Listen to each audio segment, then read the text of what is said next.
Hay algo profundamente perturbador en la forma en que la humanidad ha construido sus templos sobre cimientos de contradicciones. Algo visceralmente inquietante en la manera en que las masas se arrodillan ante narrativas que jamás se atrevieron a cuestionar. ¿Por qué sucede esto? ¿Por qué millones de almas repiten como mantras palabras que nunca examinaron bajo la luz fría de la razón? ¿Será acaso que el miedo a pensar es más poderoso que el deseo de comprender? En algún lugar entre los evangelios canónicos y los sermones dominicales, entre los púlpitos dorados y los bolsillos vacíos de los fieles, se esconde una de las manipulaciones más sofisticadas que la historia religiosa haya conocido. La invención de un Jesús pobre que prometió riqueza a los pobres, cuando la evidencia textual, histórica y filosófica apunta hacia una realidad radicalmente diferente, una verdad tan incómoda que ha sido enterrada bajo capas de interpretación conveniente durante 2 milenios.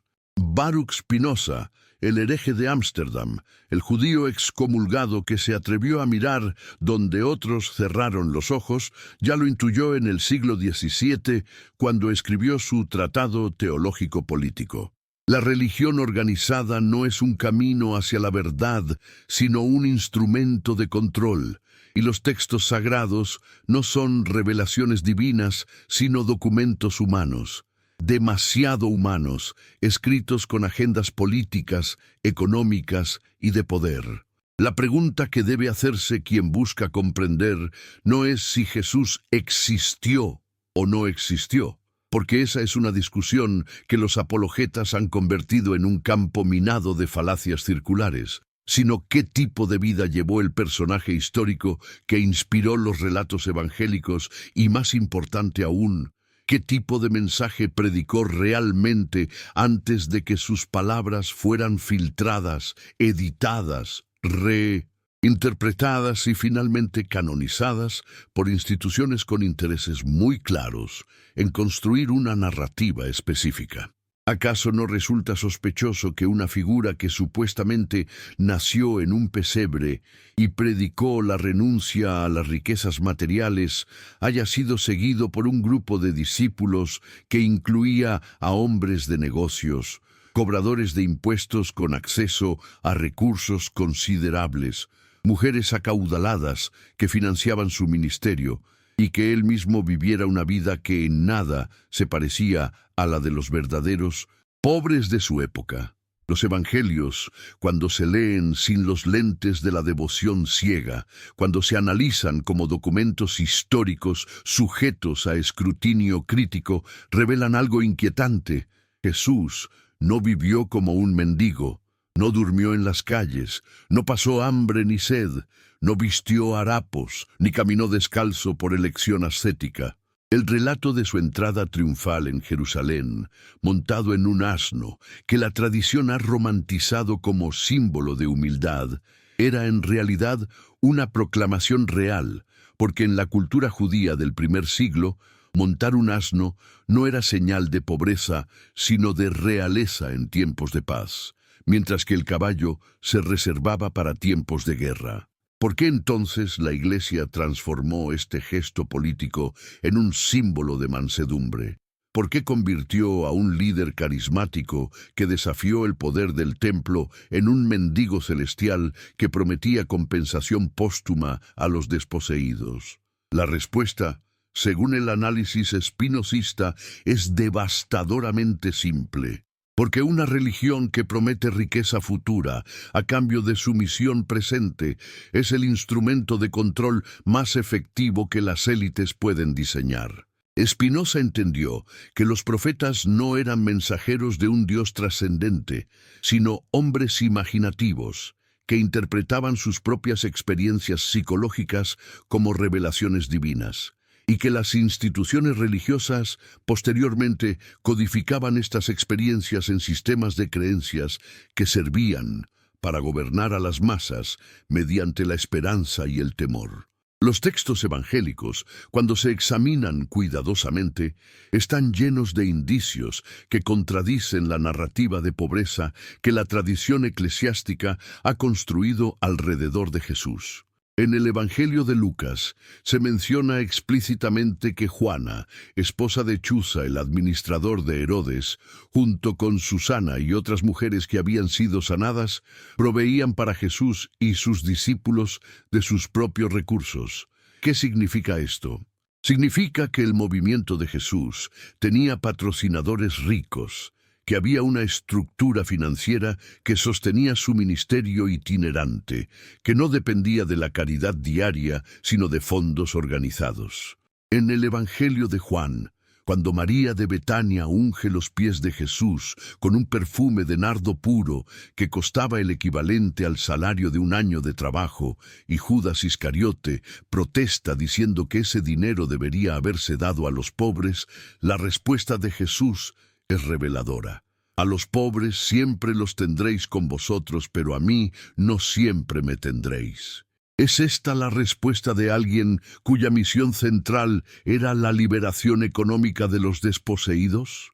¿O es más bien la respuesta de alguien que comprendía que su mensaje era de naturaleza completamente diferente? La famosa frase, es más fácil que un camello pase por el ojo de una aguja que un rico entre en el reino de los cielos, ha sido interpretada durante siglos como una condena absoluta de la riqueza. Pero esta lectura conveniente ignora el contexto completo del pasaje. Jesús no estaba diciendo que la riqueza en sí misma es malvada, sino que el apego a las posesiones materiales puede impedir la transformación espiritual. Pero inmediatamente después añade, para los hombres esto es imposible, mas para Dios todo es posible. ¿Qué significa esto? Que ni siquiera la riqueza es un obstáculo absoluto si hay una reorientación interna. ¿Por qué entonces generaciones de predicadores han usado esta frase para culpabilizar a los fieles por desear prosperidad, mientras ellos mismos construyen catedrales de oro y acumulan fortunas en nombre de Cristo?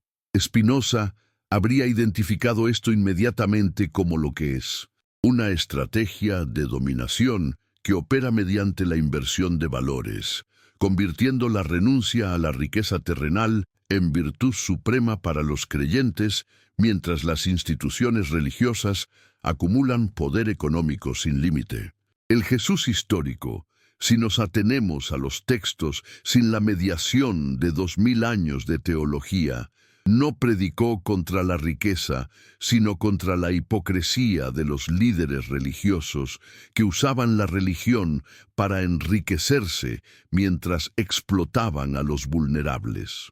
Su conflicto no era con los ricos per se, sino con los fariseos y saduceos, que habían convertido el templo en un mercado, que cobraban tasas exorbitantes por los sacrificios rituales, que acumulaban poder mediante la manipulación de las Escrituras. ¿No es profundamente irónico que las mismas instituciones que Jesús criticó por comercializar la fe sean ahora las que predican en su nombre y exigen diezmos y ofrendas mientras prometen bendiciones futuras? ¿No es exactamente lo que Spinoza denunció cuando argumentó que la religión organizada siempre termina reproduciendo las estructuras de poder que supuestamente vino a desafiar? La narrativa de la pobreza de Jesús se construyó deliberadamente en los primeros siglos del cristianismo, cuando la Iglesia necesitaba diferenciarse del judaísmo y del paganismo romano, cuando necesitaba crear una identidad que apelara a las masas desposeídas del imperio. Pablo de Tarso, el verdadero arquitecto del cristianismo como religión universal, entendió que para que el mensaje trascendiera las fronteras étnicas y culturales del judaísmo, tenía que transformar a Jesús de un Mesías judío en un Salvador cósmico, y parte de esa transformación implicaba enfatizar la kenosis, el vaciamiento, la renuncia voluntaria a la gloria divina para asumir la forma de siervo. Pero esta teología paulina, por brillante que sea como construcción mitológica, no necesariamente refleja la realidad histórica de la vida de Jesús. ¿Acaso Pablo conoció al Jesús histórico? No. ¿Acaso Pablo tenía interés en preservar los detalles biográficos precisos de un predicador galileo? Tampoco. Su interés era crear una teología de salvación que funcionara en el contexto del Imperio Romano. Y para eso necesitaba un Cristo que fuera radicalmente otro, que desafiara las estructuras de poder mediante la paradoja de la debilidad triunfante. Los evangelios sinópticos, escritos décadas después de la muerte de Jesús, ya están profundamente influenciados por esta teología paulina y por las necesidades de las comunidades cristianas primitivas que enfrentaban persecución y necesitaban una narrativa de esperanza en medio del sufrimiento. Es sorprendente entonces que enfatizaran las bienaventuranzas, bienaventurados los pobres, porque de ellos es el reino de los cielos, cuando sus lectores originales eran precisamente los pobres y perseguidos del imperio. Esta no es necesariamente falsificación en el sentido malicioso, sino algo que Spinoza identificó como la naturaleza misma de los textos religiosos. Son documentos producidos por comunidades humanas que proyectan sus necesidades, esperanzas y miedos en narrativas que luego sacralizan como revelación divina. El problema no es que estos textos existan, sino que durante 2 milenios se haya prohibido leerlos críticamente, se haya castigado con excomunión, hoguera y ostracismo social a quienes se atrevieran a sugerir que son productos humanos y no dictados celestiales. La vida real de Jesús, tal como puede reconstruirse a partir de los indicios textuales que sobrevivieron a la edición eclesiástica, sugiere algo muy diferente de la pobreza ascética que la tradición celebra. Jesús tenía una casa en Capernaum que servía como base de operaciones para su ministerio, un lugar donde podía hospedar a visitantes y discípulos. ¿De dónde salió el dinero para esa propiedad? Los evangelios no lo dicen, pero tampoco sugieren que fuera un mendigo sin techo. Jesús cenaba regularmente con publicanos y pecadores, algo que escandalizaba a los fariseos no solo por la compañía moral cuestionable, sino porque estas cenas no eran simples comidas frugales, sino banquetes, eventos sociales que requerían recursos. ¿Quién pagaba por el vino en las bodas de Caná, donde supuestamente convirtió el agua en vino? ¿Quién financiaba los viajes de Jesús y sus 12 discípulos, más el grupo de mujeres que los acompañaban? Una operación itinerante de ese tamaño no se sostiene con mendicidad casual.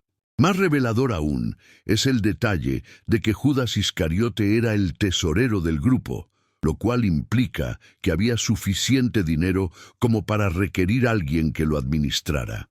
Los evangelios mencionan que Judas robaba de la bolsa común, lo cual solo tiene sentido si había una bolsa común con recursos considerables. ¿Por qué la tradición ha minimizado estos detalles? ¿Por qué se ha construido una imagen de Jesús como un vagabundo celestial, cuando los propios textos que la Iglesia canonizó contradicen esa narrativa? Spinoza habría respondido, porque la verdad histórica es menos útil para el control social que el mito cuidadosamente construido. Una religión que promete compensación póstuma por la miseria presente es infinitamente más valiosa para las élites que una que enseñe a las personas a reclamar dignidad y recursos en esta vida. La crucifixión misma revela algo sobre el estatus social de Jesús que la teología popular ha oscurecido. La crucifixión era un método de ejecución romano reservado principalmente para esclavos, insurrectos y criminales de la clase baja, pero también se usaba ocasionalmente para hacer ejemplos públicos de líderes de movimientos que amenazaban el orden establecido. Que Jesús fuera crucificado no prueba que era pobre, sino que representaba una amenaza política lo suficientemente significativa como para merecer el castigo más humillante y público disponible.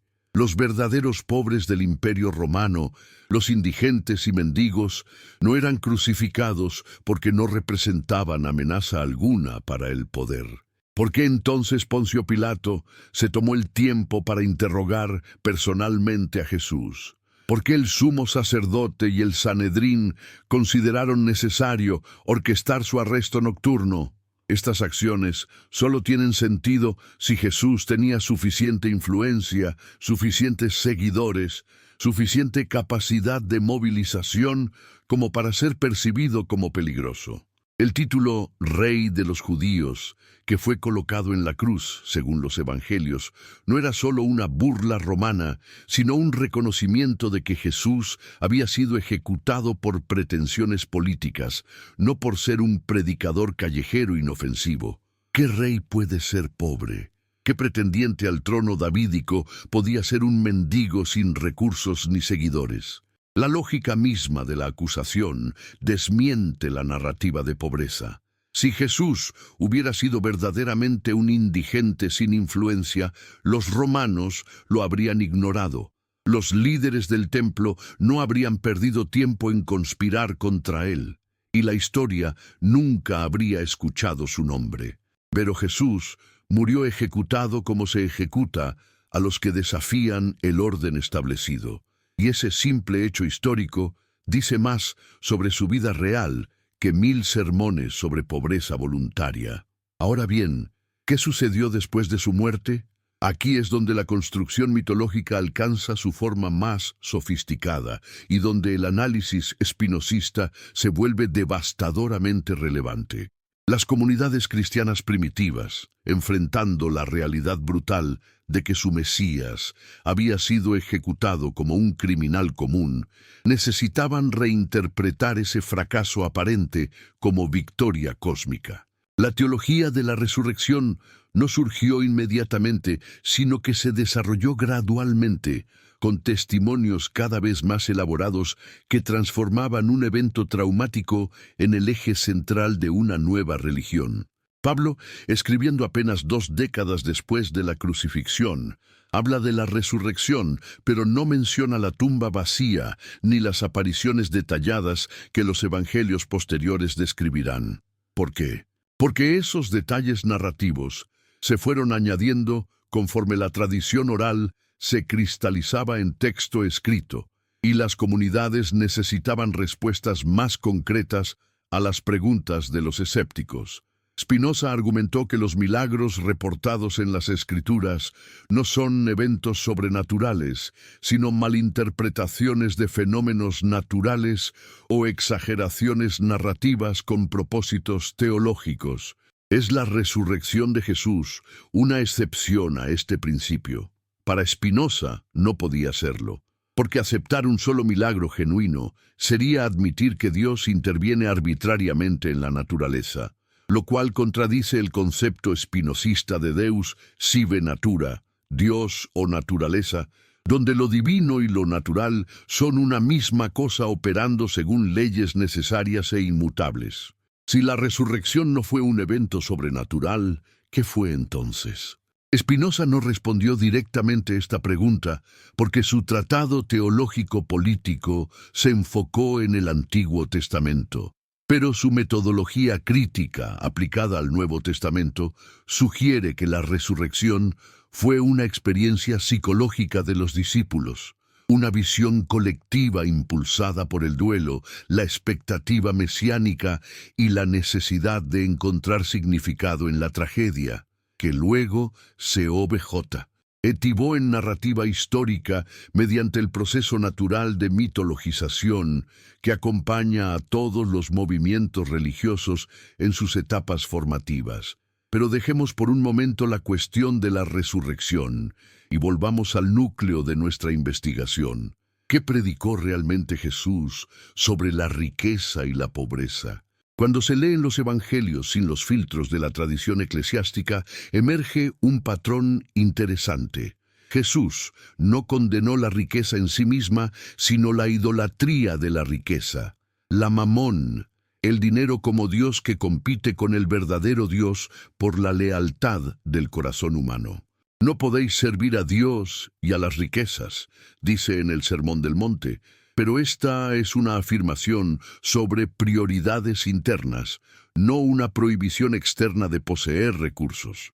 De hecho, muchas de las parábolas de Jesús utilizan imágenes de riqueza de manera positiva. El padre rico que celebra el regreso del hijo pródigo, el terrateniente que planta una viña, el comerciante que encuentra la perla de gran precio y vende todo para comprarla. Son estas las metáforas que usaría alguien que considera la riqueza intrínsecamente malvada. La famosa instrucción al joven rico, vende todo lo que tienes y dalo a los pobres, ha sido universalizada como un mandato para todos los cristianos. Pero el texto mismo indica que era una respuesta específica a una persona específica en una situación específica. ¿Por qué entonces la Iglesia ha convertido esto en doctrina universal? Spinoza respondería, porque es conveniente para una institución que necesita que sus fieles renuncien a la riqueza personal mientras canaliza recursos hacia la riqueza institucional. La historia de la Iglesia Católica, con su acumulación masiva de tierras, tesoros artísticos, propiedades y poder financiero, mientras predicaba pobreza franciscana a los laicos, es quizás la demostración más clara de esta dinámica. No es precisamente lo que Jesús denunció cuando expulsó a los mercaderes del templo, diciendo, ¿habéis convertido la casa de mi padre en cueva de ladrones? Sin embargo, la misma institución que preservó esa historia construyó la más grande operación comercial religiosa que el mundo haya conocido. Y aquí debemos detenernos en una pregunta que muchos se hacen, pero pocos se atreven a articular abiertamente. ¿Desde dónde están ustedes mirando este momento de reflexión? ¿Desde qué ciudad? ¿Desde qué país? ¿Desde qué zona horaria están encontrando estas palabras que desafían 2 milenios de narrativa cuidadosamente construida? Escriban en los comentarios, compartan su ubicación y la hora en que están escuchando esto, porque hay algo profundamente revelador en saber que esta búsqueda de verdad trasciende fronteras geográficas y temporales, que en este preciso instante hay alguien en Buenos Aires a las 2 de la madrugada cuestionando lo que siempre le dijeron que debía creer sin cuestionar.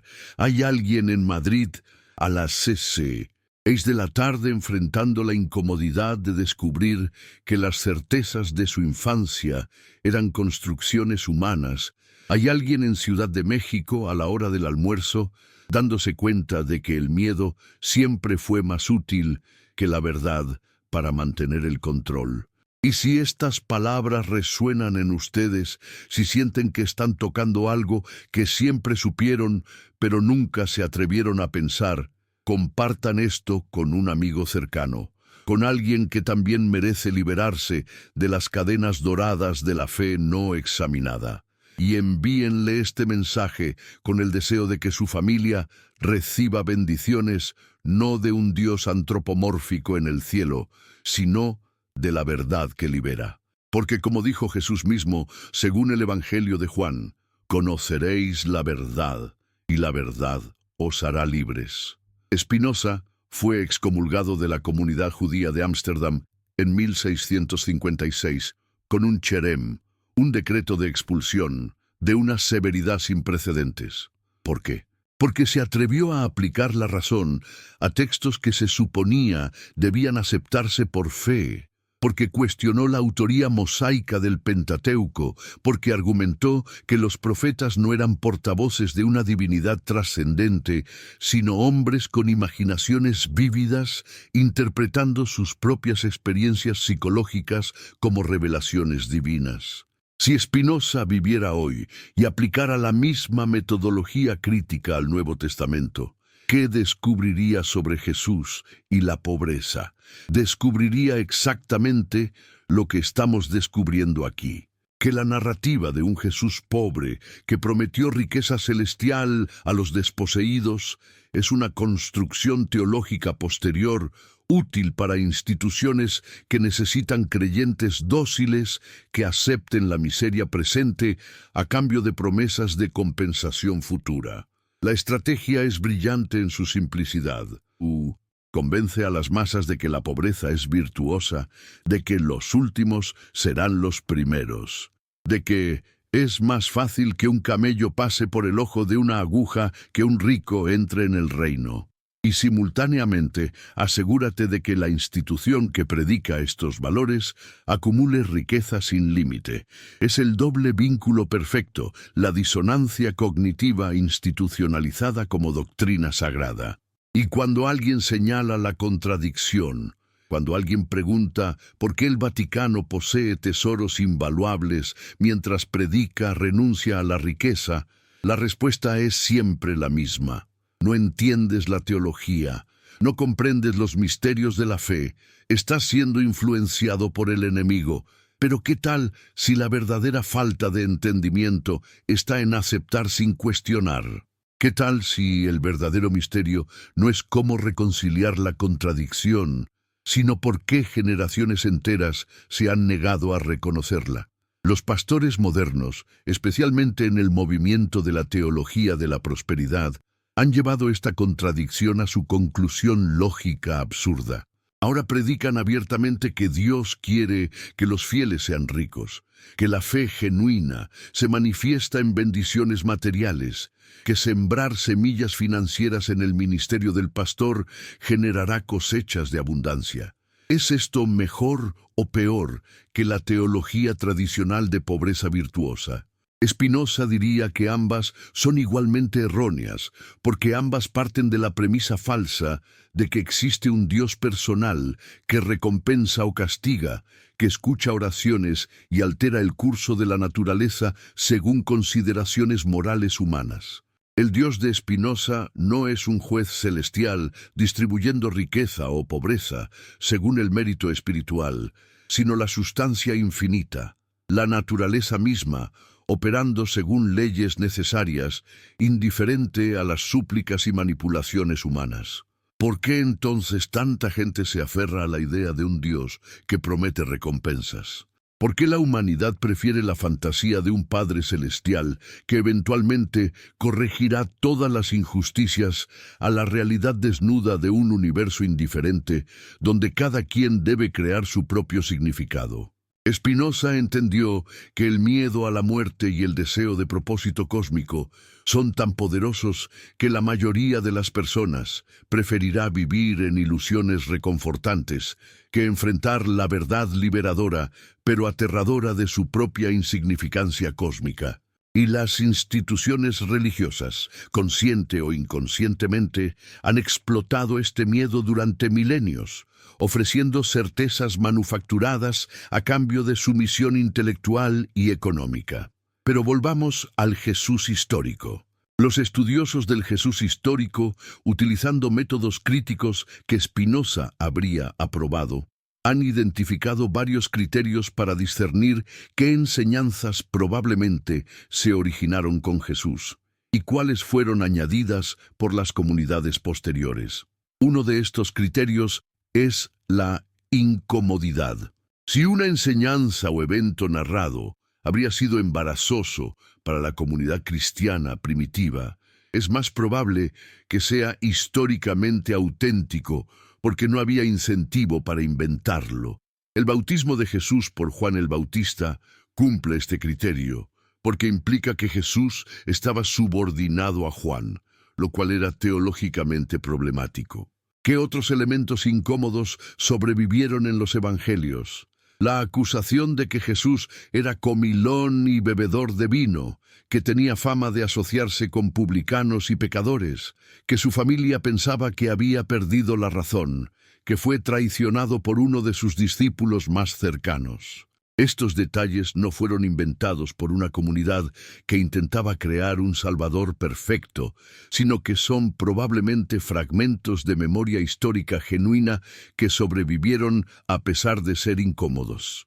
¿Y qué revelan estos fragmentos incómodos sobre el estilo de vida de Jesús? Revelan a alguien que disfrutaba de comidas y vino, que se movía en círculos sociales diversos que incluían a personas con recursos, que generaba suficiente controversia como para preocupar tanto a las autoridades religiosas como a las políticas.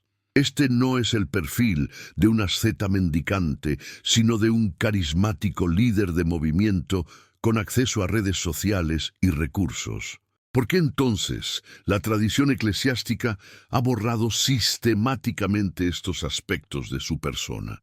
Porque un Jesús humano, con características humanas, con gustos por el placer de una buena comida y el calor del compañerismo, con ambiciones de liderazgo y visiones de transformación política religiosa, es mucho menos útil para construir una religión de salvación cósmica que un Jesús etéreo, desapegado de lo material, ajeno a los placeres corporales, interesado solo en realidades espirituales a.b. Extractas. La transformación de Jesús, de líder de un movimiento judío de renovación en el Salvador cósmico de toda la humanidad, requirió despojarlo de su judía concreta y revestirlo de universalidad abstracta. Pablo de Tarso fue el arquitecto principal de esta transformación, y su genio consistió en entender que para que el mensaje trascendiera las fronteras del judaísmo, Jesús no podía ser simplemente otro rabino, otro profeta, otro Mesías en la larga tradición mesiánica judía. Tenía que ser algo completamente nuevo, el Logos encarnado, la sabiduría divina hecha carne, el sacrificio perfecto que reemplaza todo el sistema de sacrificios del templo.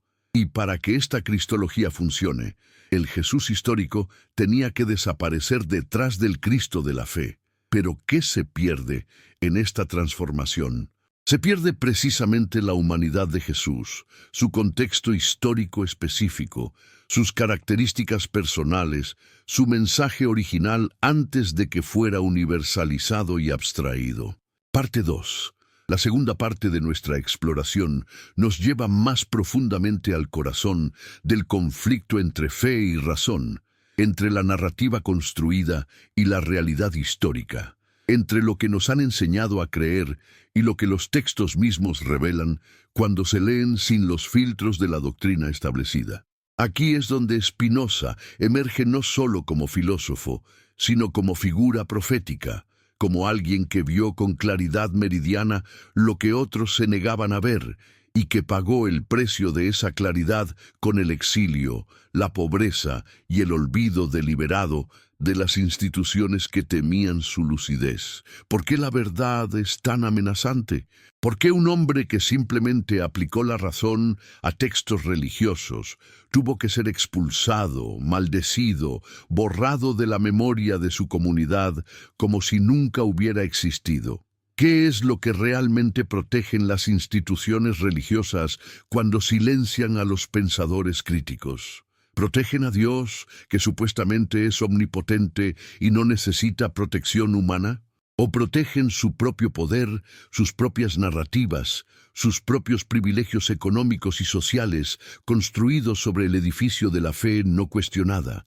Spinoza vivió en una época de transición, cuando el mundo medieval estaba colapsando bajo el peso de la razón ilustrada, pero las estructuras de poder religioso aún mantenían suficiente autoridad como para arruinar vidas. Nació en 1632 en una familia de judíos sefardíes que habían huido de la Inquisición portuguesa.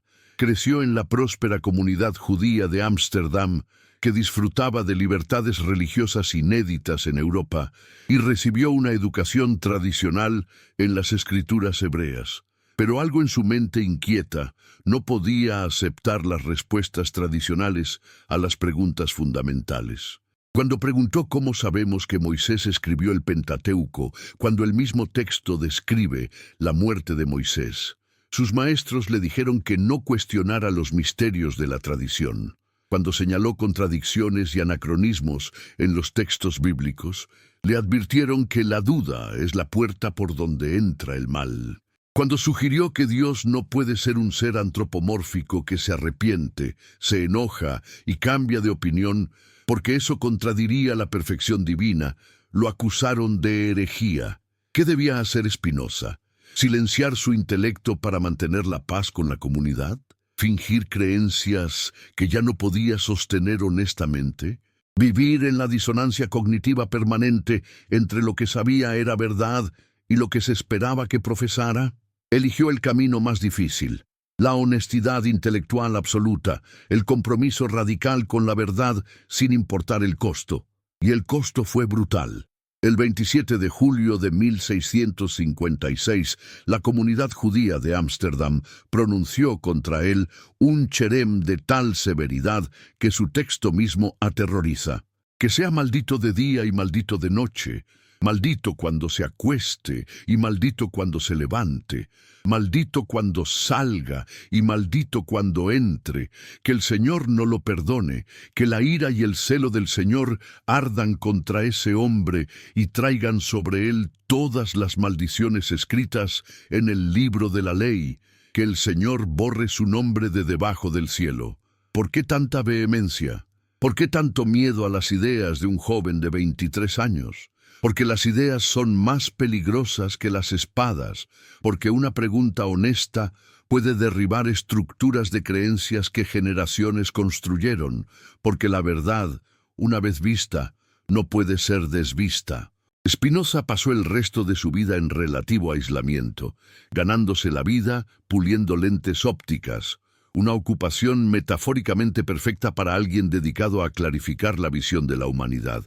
Escribió sus obras filosóficas en latín para evitar la censura popular, pero incluso así tuvo que publicar sus trabajos más radicales anónimamente o póstumamente. Su tratado teológico político, publicado anónimamente en 1670, causó escándalo inmediato en toda Europa. ¿Qué decía ese libro que lo hizo tan peligroso? Decía cosas que ahora nos parecen obvias, pero que en el siglo XVII eran dinamita pura, que los textos bíblicos fueron escritos por seres humanos, con agendas específicas, en contextos históricos específicos, que los milagros no son intervenciones sobrenaturales, sino malinterpretaciones de fenómenos naturales o exageraciones narrativas, que los profetas no recibían revelaciones de un Dios trascendente, sino que interpretaban sus propias imaginaciones como mensajes divinos, que la Biblia debe ser interpretada como cualquier otro texto antiguo, utilizando crítica histórica y filológica, y más peligroso aún, que la religión organizada es fundamentalmente una herramienta de control político que mantiene a las masas en la superstición y la obediencia. ¿Cómo se atreve alguien a decir tales cosas?, preguntarían los piadosos de su época.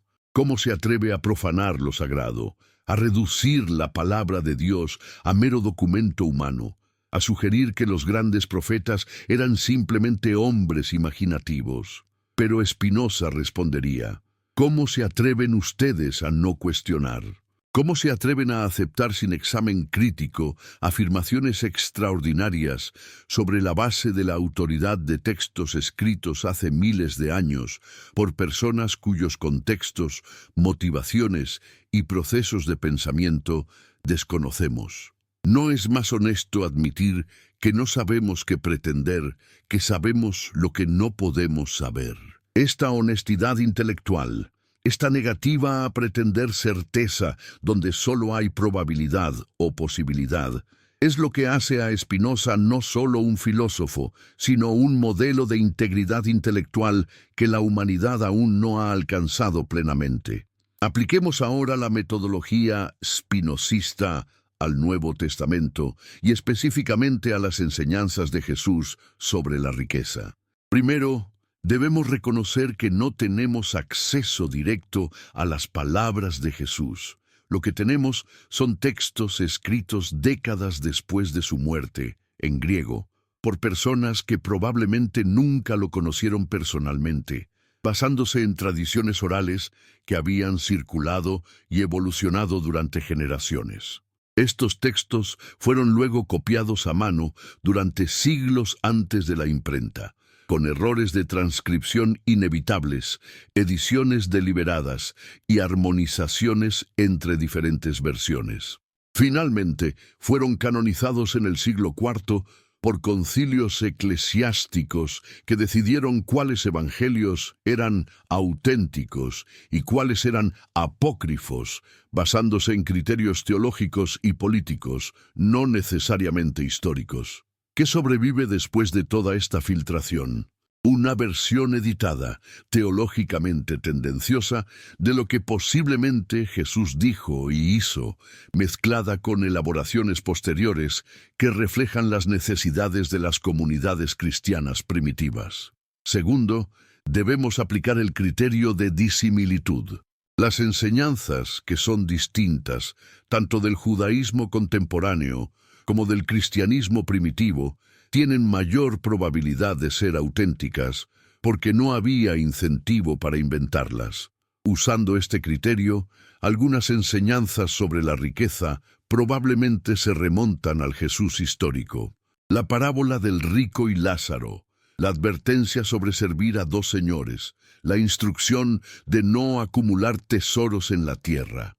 Pero note que ninguna de estas enseñanzas promete riqueza futura a los pobres. Lo que prometen es inversión de valores, reorientación de prioridades, despertar de la conciencia espiritual.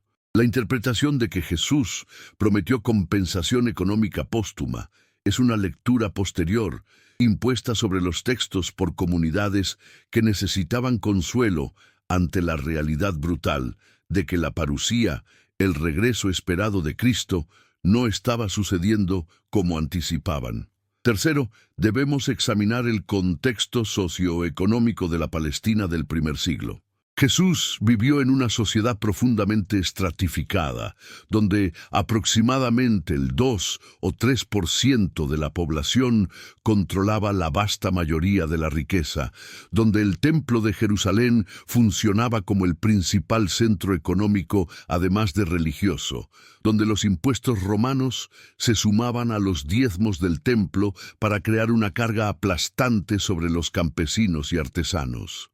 En este contexto, cualquier movimiento de renovación religiosa inevitablemente tendría dimensiones económicas. Pero eso no significa necesariamente que Jesús predicara contra la riqueza per se, sino contra el sistema que concentraba riqueza mediante explotación religiosa y política.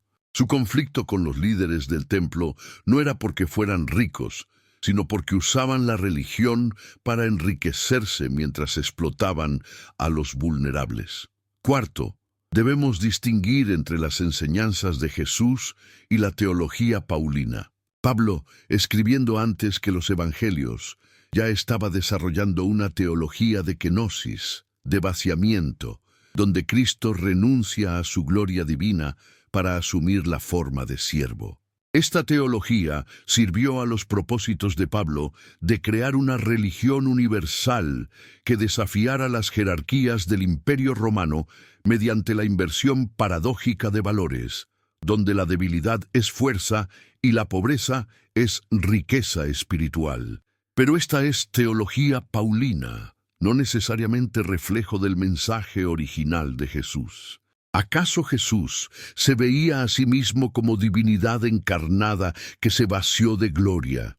Los evangelios sinópticos no presentan tal cristología. Es solo en el Evangelio de Juan, escrito probablemente en la última década del primer siglo, donde Jesús habla de su preexistencia divina. Quinto, debemos reconocer que las bienaventuranzas, bienaventurados los pobres, porque de ellos es el reino de los cielos, admiten múltiples interpretaciones. La versión en Lucas dice simplemente pobres, mientras que Mateo dice pobres en espíritu, lo cual cambia significativamente el sentido. ¿Cuál es más original? Los estudiosos debaten, pero muchos piensan que Lucas preserva la forma más antigua. Sin embargo, incluso si Jesús dijo bienaventurados los pobres, eso no significa necesariamente que prometía riqueza futura. En el contexto de la escatología judía del primer siglo, el reino de los cielos no se refería a un destino post-mortem, sino a la transformación inminente de este mundo cuando Dios estableciera su reinado de justicia. Los pobres serían bienaventurados porque en el nuevo orden que se avecinaba, las jerarquías injustas serían derrocadas. Esto es promesa de transformación social, no de compensación celestial después de la muerte. Sexto, debemos considerar cómo la tradición eclesiástica posterior transformó estas enseñanzas escatológicas en doctrina de salvación individual. Cuando la parusía no ocurrió en la generación de los apóstoles como esperaban, las comunidades cristianas tuvieron que reinterpretar las promesas escatológicas. El reino de los cielos que Jesús proclamaba como inminente fue espiritualizado e individualizado. Ya no era la transformación de este mundo, sino la salvación del alma individual en el más allá. Esta reinterpretación era necesaria para que el cristianismo sobreviviera a la crisis de la parusía retrasada, pero tuvo el efecto de despolitizar completamente el mensaje de Jesús, convirtiéndolo de un proclamador de transformación social en un gurú de salvación individual. Séptimo, debemos examinar honestamente cómo la promesa de recompensa póstuma ha funcionado históricamente como instrumento de control social. Si a los pobres se les dice que su pobreza es bendita, que serán compensados en el cielo, que los ricos que los explotan serán castigados eternamente, ¿qué incentivo tienen para desafiar las estructuras que perpetúan su explotación? La religión se convierte en el opio del pueblo, como Marx observaría siglos después, no porque sea inherentemente falsa, sino porque funciona para adormecer la resistencia a la injusticia mediante promesas de justicia futura. Y las instituciones religiosas, consciente o inconscientemente, han preservado y amplificado este aspecto de la enseñanza religiosa porque sirve a sus propios intereses institucionales. Pero Spinoza habría estado de acuerdo con Marx en que la religión es simplemente ideología que sirve a intereses de clase, parcialmente sí y parcialmente no.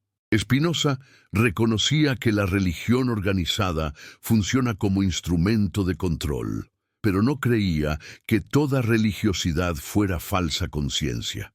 Distinguía entre la religión verdadera que consiste en justicia y caridad hacia el prójimo, y la superstición, que consiste en rituales vacíos y creencias irracionales destinadas a apaciguar a una deidad antropomórfica imaginaria. El problema no es la religiosidad per se, sino la superstición institucionalizada y la teología que contradice la razón. Una religión compatible con la razón, que promoviera la ética sin exigir creencias irracionales, que fomentara la virtud sin amenazar con castigos sobrenaturales, sería no solo aceptable, sino deseable. Pero tal religión no ha existido en forma institucional, porque las instituciones requieren el poder que viene de controlar las narrativas sobrenaturales. Ahora consideremos el siguiente aspecto perturbador. Si Jesús no vivió en pobreza extrema como la tradición afirma, ¿qué otros aspectos de su vida han sido distorsionados? La sexualidad de Jesús es un tema que la teología católica en particular ha rodeado de tanto tabú que pensar honestamente sobre él se siente casi blasfemo. La doctrina de la virginidad perpetua de María implica que Jesús nunca tuvo relaciones sexuales, que era célibe por naturaleza o elección divina. Pero, ¿hay evidencia textual para esto? No. Los evangelios nunca mencionan el celibato de Jesús. Pablo, al defender su propio celibato, menciona que tiene derecho a llevar una esposa como los otros apóstoles y los hermanos del Señor y Cefas, pero nunca menciona a Jesús como ejemplo de celibato, lo cual sería el argumento más fuerte si Jesús efectivamente había sido célibe. ¿Por qué Pablo no usa a Jesús como ejemplo? La explicación más simple es que Pablo no sabía o no creía que Jesús fuera célibe. Más revelador aún es que en una cultura judía del primer siglo, donde el matrimonio era prácticamente universal para los hombres adultos, Especialmente para los rabinos o maestros religiosos, el celibato habría sido tan inusual que seguramente habría sido mencionado y explicado. Los evangelios mencionan que los discípulos dejaron a sus familias para seguir a Jesús. Mencionan a la suegra de Pedro, pero nunca mencionan una esposa de Jesús ni explican su celibato. ¿Es esto evidencia de que no estaba casado? No necesariamente. Podría ser evidencia de que estaba casado, pero las comunidades posteriores, influenciadas por el ascetismo helenístico y la desconfianza del cuerpo que caracterizó el cristianismo temprano, prefirieron no preservar ese detalle. Los evangelios gnósticos, especialmente el Evangelio de Felipe, mencionan a María Magdalena como compañera de Jesús, término que en algunos contextos puede implicar esposa. ¿Es esto evidencia histórica confiable? No necesariamente, pero tampoco es menos confiable que los evangelios canónicos que fueron seleccionados por razones teológicas en el siglo IV. ¿Por qué importa si Jesús estaba casado o no? No debería importar, excepto que la tradición eclesiástica ha construido una cristología y una antropología teológica enteras basadas en la asunción de su celibato perpetuo. Si Jesús experimentó sexualidad humana normal, eso desafiaría la tradición de la Inmaculada Concepción, desafiaría la imagen del Jesús puramente espiritual desconectado de realidades corporales. Desafiaría la glorificación del celibato como estado superior a la sexualidad matrimonial. Pero ¿por qué la sexualidad debería contaminar la divinidad? Solo si se parte de la asunción gnóstica de que el cuerpo es inherentemente inferior al espíritu, que la materia es corrupta mientras solo el espíritu es puro. Esta asunción no es judía, es helenística, y Spinoza la habría rechazado categóricamente porque contradice su ontología monista donde cuerpo y mente son atributos de la misma sustancia divina.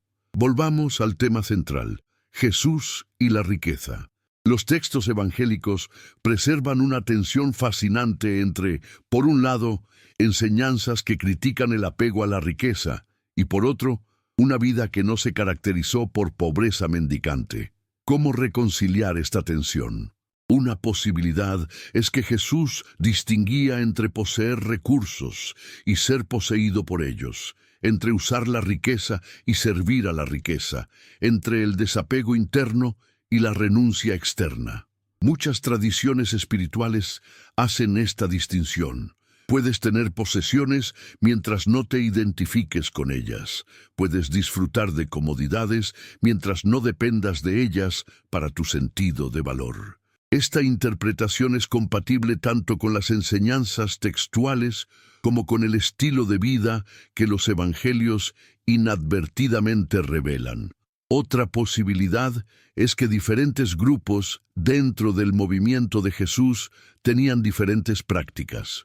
Los evangelios mencionan que algunos discípulos dejaron todo para seguirlo, pero también mencionan a seguidores ricos como José de Arimatea y Nicodemo, que otra posibilidad es que diferentes grupos dentro del movimiento de Jesús tuvieran diferentes prácticas. Los evangelios mencionan que algunos discípulos dejaron todo para seguirlo, pero también mencionan a seguidores ricos como José de Arimatea y Nicodemo, que permanecieron dentro de su contexto social y económico. Este pluralismo dentro del movimiento inicial sugiere que Jesús no impuso una regla económica uniforme, sino que promovió una ética de desapego y justicia, adaptable a las circunstancias de cada persona. La pobreza espiritual, en esta lectura, no significa carencia material, sino libertad interior del dominio del deseo posesivo.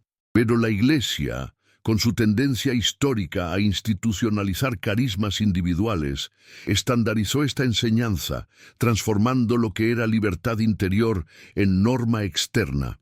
El resultado fue la idealización de la pobreza como virtud absoluta, una construcción teológica más útil para el control que para la liberación. ¿No es curioso que la Iglesia medieval canonizara a santos que renunciaron a sus fortunas mientras acumulaba tesoros incalculables en Roma y en sus monasterios? ¿No es paradójico que el voto de pobreza de los frailes conviviera con la opulencia de los cardenales? La maquinaria institucional siempre necesita símbolos de pureza personal para justificar su poder colectivo. Así, la pobreza individual se convirtió en el contrapunto moral que permitía a la institución justificarse a sí misma. Si algunos elegidos renunciaban al mundo, la Iglesia podía poseerlo todo en nombre del cielo. Spinoza habría visto en esto la manifestación perfecta de su tesis, que la religión establecida convierte el miedo en virtud. El miedo a perder la salvación se transforma en obediencia. El miedo a la duda en fe ciega. El miedo a la pobreza en promesa de recompensa futura. Si la pobreza es virtud, ¿por qué la Iglesia teme tanto a la riqueza de sus críticos? ¿Por qué maldice como materialistas a quienes simplemente desean justicia económica, educación y libertad intelectual? Porque una humanidad emancipada de la pobreza y del miedo ya no necesita intermediarios entre ella y la divinidad. Spinoza lo dijo sin eufemismos. La salvación no consiste en obedecer dogmas, sino en comprender, entender la naturaleza, conocer las causas de las cosas, reconocer que todo lo que existe es manifestación de la misma sustancia eterna, Deus sive natura.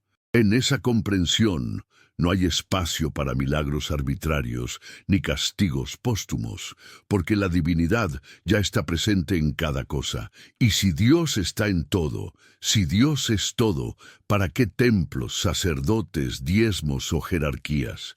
Ese pensamiento, más que cualquier herejía doctrinal, fue el verdadero motivo del miedo. La Iglesia no teme al pecado, teme a la independencia espiritual. La pregunta entonces se vuelve insoportable. ¿Por qué el ser humano insiste en delegar su relación con la verdad a intermediarios? ¿Será que teme enfrentar directamente el vacío? ¿Será que necesita símbolos y rituales no por su contenido, sino porque le aterra la desnudez de la razón? Spinoza proponía un camino completamente diferente: el amor intelectual de Dios. No un amor sentimental o devocional, sino la alegría que surge cuando la mente comprende su lugar en el orden necesario de la naturaleza. Para alcanzar ese amor, decía, es preciso liberarse de las pasiones tristes, el miedo, el odio, la envidia, la esperanza supersticiosa. La teología tradicional, sin embargo, se ha alimentado precisamente de esas pasiones. Porque es más fácil gobernar a hombres que esperan castigo o salvación que a hombres que comprenden que el cielo y el infierno no son lugares, sino estados de conciencia. ¿Dónde queda Jesús en todo esto? Si miramos desde la lente espinosista, Jesús no fue el fundador de una religión ni el intermediario único entre Dios y los hombres, sino alguien que alcanzó intuitivamente lo que Spinoza describiría racionalmente: la unidad esencial entre lo divino y lo natural. Cuando Jesús decía, el reino de Dios está dentro de vosotros, no proclamaba un dogma misterioso, sino una intuición metafísica. La divinidad no es externa, sino interna y universal. Por eso el dogma eclesiástico tuvo que domesticar su mensaje, transformando una intuición de unidad en una teología de mediaciones. Jesús mostraba el camino de la autoliberación. La Iglesia inventó la necesidad de guardianes del camino. En la vida histórica de Jesús también se manifiesta este dilema. Todo indica que él desafió el monopolio religioso de Jerusalén, deslegitimó el sacerdocio hereditario y cuestionó el sistema sacrificial. En ese contexto, su gesto simbólico de expulsar a los mercaderes del templo es más que un acto de ira. Es el grito de un profeta político contra una alianza perversa entre religión y economía. Los vendedores de animales y los cambistas eran piezas esenciales del aparato del templo. Sin ellos, los sacrificios no podían llevarse a cabo. Disolver ese sistema era impensable para las clases dirigentes. Jesús tocó el núcleo económico del poder religioso, y es por eso que fue eliminado. La teología posterior lo reinterpretó como sacrificio voluntario, pero históricamente fue ejecución política. ¿Y qué hizo la Iglesia con ese gesto original de desafío? Lo invirtió. El templo que Jesús denunció se convirtió en el modelo del nuevo templo, la Iglesia universal. Los mercaderes expulsados regresaron como gestores financieros de la fe. Los altares fueron sustituidos por relicarios. Los sacerdotes heredaron el poder que Jesús cuestionó. Y la sangre del sacrificio animal fue reemplazada por la liturgia simbólica del cuerpo del Señor, consumida diariamente en rituales repetidos hasta el cansancio. Lo que empezó como revolución terminó en institución. ¿Acaso la historia no repite siempre la misma tragedia? Cada revelación, una vez institucionalizada, se convierte en su negación. Cada herejía fundante termina siendo canonizada y desactivada. Spinoza comprendió perfectamente ese proceso histórico. En el Tratado Teológico Político analiza cómo los profetas de Israel, que originalmente luchaban contra la opresión y la idolatría, fueron reinterpretados por las generaciones posteriores como instrumentos del orden político. Lo mismo, argumentaría él, ocurrió con Jesús. Su mensaje de liberación interior fue transformado en dogma coercitivo. Su ejemplo de autotranscendencia se convirtió en objeto de culto externo. La paradoja del cristianismo es que adora a quien destruyó la adoración, construye templos a quien anunció el fin de los templos. ¿Por qué? Porque el poder necesita símbolos de obediencia, y no hay obediencia más completa que la fe ciega en quien no puede contradecirte porque está muerto. Pero Spinoza no era un mero iconoclasta. No negaba el valor simbólico de la religión, lo reinterpretaba. Decía que los textos religiosos, bien entendidos, son instrumentos pedagógicos para quienes no pueden aún guiarse por la razón. La Biblia enseña mediante imágenes lo que la filosofía enseña mediante conceptos. En su esquema, el hombre común, movido por la imaginación y la emoción, necesita relatos que encarnen principios éticos. El peligro surge cuando se toma la metáfora por hecho literal, cuando se exige creer en los milagros en lugar de comprender su sentido moral. La superstición comienza exactamente donde termina la hermenéutica. Por eso, Spinoza pedía libertad para filosofar, para que cada cual pueda interpretar las Escrituras según su razón sin ser perseguido por los guardianes del dogma. ¿No es esa la libertad que Jesús defendió ante los fariseos? El sábado fue hecho para el hombre, no el hombre para el sábado. Esta frase concentra toda la racionalidad spinocista. La ley está al servicio de la humanidad, no la humanidad al servicio de la ley. El espíritu, no la letra, es lo que salva. Pero ¿qué hizo la Iglesia? Al igual que los fariseos que Jesús criticaba, absolutizó la letra, impuso credos, convirtió la interpretación en crimen y el pensamiento en pecado. El círculo se cerró. La herejía original fue canonizada y su libertad anulada. Y cada vez que alguien ha querido regresar a esa intuición de libertad, desde los cátaros hasta Giordano Bruno, desde Spinoza hasta los librepensadores modernos, la respuesta institucional ha sido el fuego, la excomunión o el silencio. Entonces, ¿qué hacemos con esta verdad? ¿Acaso toda religión está condenada a convertirse en tiranía? Spinoza no lo creía inevitable. Creía que era posible una religión racional, un estado donde se respete la libertad de pensamiento y donde la fe sea un asunto de ética, no de dogma. Su visión anticipó la modernidad laica, donde la libertad de conciencia es derecho fundamental. Pero las viejas estructuras no mueren sin resistencia. Incluso hoy, en pleno siglo XXI, aún vemos iglesias que pretenden legislar sobre la moral pública, dictar normas sexuales, controlar la educación y definir qué es verdadero o falso. El espíritu inquisitorial persiste disfrazado de moralismo. Y sin embargo, la filosofía sigue su curso lento pero inevitable. La razón, por más que sea reprimida, vuelve. Es como el agua que se filtra bajo las puertas del templo. En cada generación, alguien redescubre por qué Spinoza fue peligroso, por qué Jesús fue crucificado, por qué Sócrates fue envenenado. No por sus errores, sino por su coherencia. En un mundo fundado en la conveniencia, la coherencia es la auténtica herejía. Jesús nunca prometió riqueza, prometió libertad. Y la libertad, en un mundo gobernado por el miedo, es la forma más radical de riqueza. Pero la Iglesia tradujo esa libertad en obediencia, como quien convierte el diamante en piedra ornamental. Spinoza lo entendería con precisión matemática. La servidumbre humana, escribió, nace de las pasiones que nos esclavizan, porque no entendemos sus causas. Creemos ser libres cuando obedecemos ciegamente impulsos que no controlamos. La religión explota esa ignorancia colectiva, prometiendo control sobre el destino a cambio de sumisión.